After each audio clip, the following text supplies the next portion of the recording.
Cudurka coronavirus waa cudur halis ah oo aan daawo lahayn.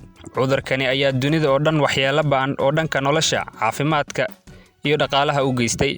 Soomaaliya waxay ka mid tahay dalalka uu sida ba'an u saameeyay. Dhammaan bulshada Soomaaliyeed, gaar ahaan dadka naafada, waxaa lagu wargelinayaa inay qaadaan tallaabooyin ay naftooda kaga badbaadin karaan cudurkan halista ah. Midda qoyska iyo tan bulshada ay la nool yihiin ayaga oo raacaya talooyinka iyo tusaalaha ay bixinayaan dhaqaatiirta Soomaaliyeed iyo wasaaradda caafimaadka xukuumadda Soomaaliya. Haddaba si aad uga badbaado cudurkan, ka hortag samee. Ku dhaq gacmahaaga saabuun ama jeermis dile. U jirso dadka 1 mitir ama 1 tallaabo. Xiro gloves ama gacmo gashi. Xiro mask ama afxir.